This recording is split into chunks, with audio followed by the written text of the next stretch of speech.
Hi guys, welcome to our first episode of HCH Show. I'm Keita. And I'm Clyde. And today we're going to be talking about couples finances. Exactly. We're going to be digging into how couples or people with significant others kind of divvy up and divide the responsibility for paying for bills and What's various... the difference between a couple and a significant other?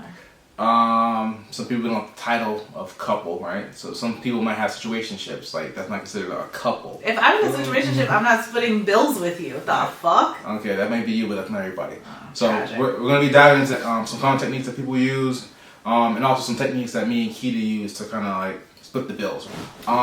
So Keita brought up actually a good point about who's considered a couple, right? So especially in the millennial generation, a lot of people are in kind of like this quasi relationship land, right? Where they're not officially dating, well, at least on paper, aka on Instagram, they're not officially dating, but they are cohabitating, right? And if you're cohabitating, it doesn't matter whether it could be a roommate, it could be a person of opposite sex that you're not romantically involved with, you're still splitting bills, right? That's why I was kind of hesitating on calling it strictly couples finance. I want this to be for anyone who's cohabitating with any significant other. Shit, it could be your cat. The cat's bringing in money, the cat gotta pay, right? The cat's name is Grim.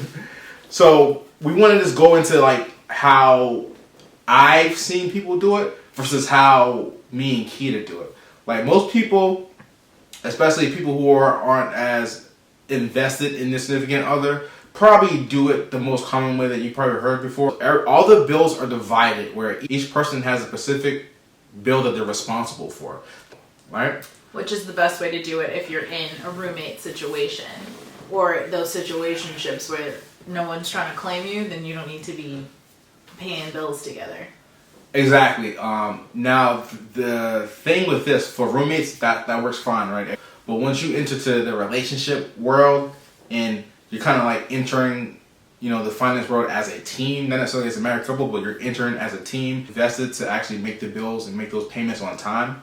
So in this case, when you divide and conquer like that, I feel like you lose a lot of visibility, right? What do I mean by visibility? I mean that if someone's paying, for example, the utility bills, and you say, hey, you pay your utility bills, and then I'll pay the rent or mortgage, right? Whatever you want to call it. And then that's that.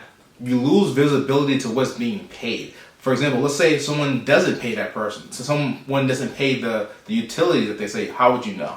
You don't have any real visibility into if that bill's actually being paid every month. And vice versa. They don't know if you're actually paying the mortgage or not because you guys are dividing and conquering. These work for situations where you may not want to combine your money because you have no real attachments to the person other than the fact that you're living together. But there's also the downfalls of if someone doesn't pay, everybody in the apartment is screwed. Yeah, and that's a big one. That's a big part of it as well. I agree in the roommate situation. I think that it should be split equally in roommate because everyone in the roommate situation is equal. You guys are not necessarily operating as a team. You're operating as individual entities that happen to be grouped in the house. So in this case, everyone's equal, full equality. To split the bill, whatever the bill comes in, you split it by how many people live in the house. So if it's 3 people, you split whatever bill comes in, divide that shit by 3. And the same thing for everything else. That way it's equal responsibility and equal ownership. I'd also say if you're going to do it that way, that's fine. But make sure with multiple roommate situations, you have different bills in different people's names. Don't give all of your money for all of the bills to that one person because if that's the one person that's not reliable, you're screwed. Your rent's not paid or your mortgage isn't paid, your electricity's not paid, your gas isn't paid, everything is messed up. So if you disperse it amongst you, hey, the cable bill's in my name, the heat is in your name, the mortgage is in your name, then that way everything is split up evenly. Mm-hmm. And if one person does screw you over, not all of your bills end up screwed over. If that makes sense. No, that should make perfect sense. That's like everyone bears that same responsibility equally. So the equity is spread across everyone in the house. Oh yeah. Okay. Sorry, I'm allergic to the cat. His hair's all over me. Try not to sneeze. Let's get directly into couples, people who have significant others who are kind of like taking on life and their finances as a team, right? So. Wait, before we get into that, here I think with this generation is the big issue. No one wants to admit that they're taking on life as a team. And I'm not saying this is the wrong way, because what works in your household may not work in this household, and that's fine. If it works for you, it works for you. We're just giving suggestions and our personal opinion. But in my mind, I know individuals who do things separately. Committing into paying bills together means committing to that person. So that reflects in the way that they do bills. I agree. That's the kind of like one of the main problems of our generation. A lot of people have boyfriends and girlfriends, and they'll talk about them that they're invisible except at night. Call them night crawlers. But barring all of that, right, and I want to really harp on really two techniques, right? One technique is going to be the 50-50 split technique, and the other one's going to be the proportional split technique, right? So the 50-50 is as it sounds. You split everything 50-50. Man and woman, woman and woman, two people, you split it half and half. So when every bill comes in, you pay half of it and the other person pays half. It's really simple. It splits the equity down the middle, so everyone has equal ownership into what bills are getting paid. And again, like Keita said, make sure you split the ownership. Like make sure you put the bills in put half the bills in one person's name and then the other half in another person's name. That controls the ownership, and then you just pay 50% of that bill, and then it's all set. There are some cons about that, but let's go to Keita real quick to see how you feel about the 50-50 before I go into the cons. I don't mind the 50-50. I do know, being in a relationship with someone who makes more than double my salary, the 50-50 kind of sucks for play money. Because if we did our bills 50-50, you would have a lot of money and I would have very little free money. So you kind of find yourself in a situation, well, do you then pay for everything because you have more play money? And then outside of your bills, your other finances, your fun finances, you're going out to dinner, going on vacation, going to the movies, is outweighed because you guys can't do the same things. And it falls on one person to always end up paying. And I don't believe personally that a man should always pay just because he's a man.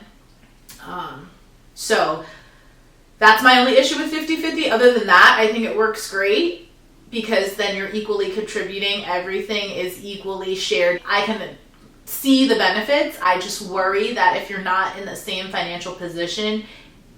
Yeah. And that brings you to the cons of it. So it doesn't, being 50-50 doesn't take into account the people in the relationship's individual financial situation, right? So it doesn't account for the large disparity between both of your guys' income. Now, if you guys both make around the same income, then it's perfect then, right? So that's when 50-50 is good. When 50-50 is bad is when, you have a large discrepancy. And this brings me to the second technique we talked about earlier in the video, which is the proportional split technique. I think this is the best technique because it solves the issue with the 50-50. It actually takes into account the discrepancy between individuals' actual finance, right? So if someone's making 100 and someone's making 60, right? What the proportional split does is it takes that money combined, so 160, that's 160, so that's the total pot that you guys are bringing in gross. And then what it does is it takes a proportion of that amount. So if out of the 160, I make 100, I'm not gonna do the math for you right now. I don't know the math for that. Let's say it's like 70, right? I'm like 70% of that total. And then the other percentage of that is obviously 40. So when it comes down to bills, you just list out all the bills you 30. have. It's 30? Yeah. That makes 70-30. sense. I thought it was 60. Whatever, see? So if it's 70-30 split, that's a split, right? So one person's going to take 70% of the bills, and the other person's going to take 30% of the bills. And you just apply that to all your bills, right? Mm-hmm. So that way it's proportionally split. That way, yes, you guys are both contributing to the house, but you guys also have enough money to play with. It's not totally bad for the person who doesn't make as much as the other person, and it's not totally having the other person who makes more money spend all the money on the bills. It's proportional. Mm-hmm. So I think that's the best way to do it. Mm-hmm. Obviously, you can put manual limits. Like you can say, hey, you can agree as a couple, and this is where the communication comes from. Hey, let's do the proportional split, but to make it fair, I don't want to be paying more than 70% of the bills, right? Mm-hmm. So that's the max I want to pay here. And then you just do stuff like that so you can communicate your limits and your boundaries. It's variable too. So it changes as your financial situation changes. So let's say someone loses a job, then obviously that person will pay a lower percentage and the other person will pay higher. Let's say that person gets a promotion, then obviously it starts to get more equal. The goal is 50-50. Like once it gets to 50-50, that's the equilibrium. Right. But until it gets to then, it's variable and it's dynamic. That's the wing. And that's the wing. It's wow. So those are the two methods we wanted to talk about. But something even deeper than that is actually how you go about paying the bills, right? What account is the bill money coming out of, right? So we have a joint account and we have our personal accounts. We have two joint accounts. So we have a joint checkings where all of our bill money comes from. Then we have a joint savings account. And then we each have our own personal accounts. Yeah. So when we get paid, we already know, because we have a budget and everything like that. So we already know what percentage we need to put to the joint for our bills. So we just have that in our employee like workplace portal where it splits our check automatically. Certain percentage of our pay goes to the joint account because we know that's going to be for bill money, and then the rest of it goes to our individual account. That way, it's already done for us. Whatever money comes into that individual account is our play money. We can have fun with it. We can spend it down to a zero and not worry about it because it's already in the joint account. It's already accounted for. Boom. It's automation, pretty much.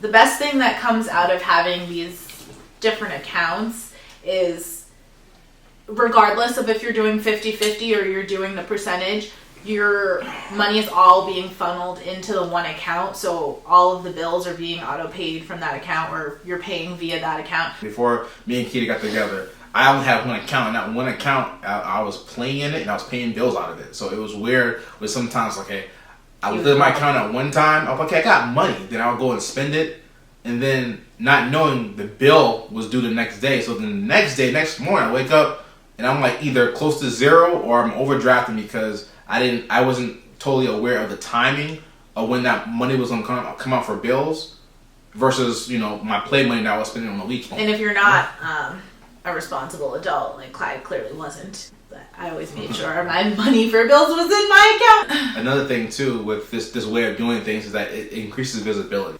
Right. So that's a good part of it. And the other way, based on your percentage, you might not be able to split bills wholly and still get that percentage, right? So obviously your mortgage is going to be, or your rent's going to be a high cost, right? Usually the rent's going to be the most money you pay in anything. So if one person has the rent, and then the other person has like little bills, like utilities and stuff, it's probably not going to equal to the percentage that you guys get based on your income. So you're going to have to split it up somehow using the joint account. If you have two separate accounts, two individual accounts, you're just going to have to pay the individual bills that you split up in full. Okay, you have electric, gas, and water. I have rent. You have the TV cable. Like you can't like mix and match or divide it. You just have to pay it in full. It's more work than it's worth.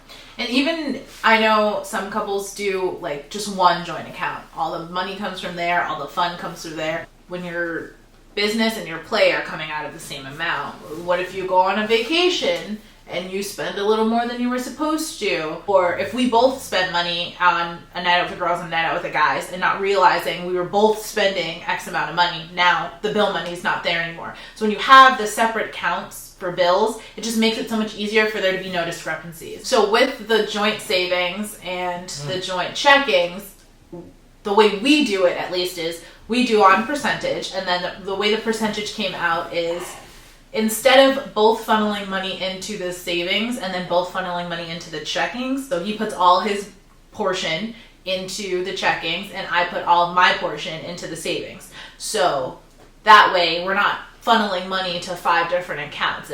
Half goes to my personal account and then half goes to my savings account. Half goes to his personal account, half goes to the checkings account. So when you're going to check your banking statements, you don't have all these different deposits coming in and out from all these different banks accounts. I was a little hesitant at the beginning because I felt like, well, if we get into a fight, I don't want to hear you say, I pay all the bills, blah, blah, blah. And then, or I say, oh, well, you only have a savings account because of me. Which we both have definitely said, so. We ain't shit, but the point is, it works for us. But yeah, let us know what you guys do. Let us know if you found these tips helpful. Also, if you want to see the budget that we created, him. Thank you.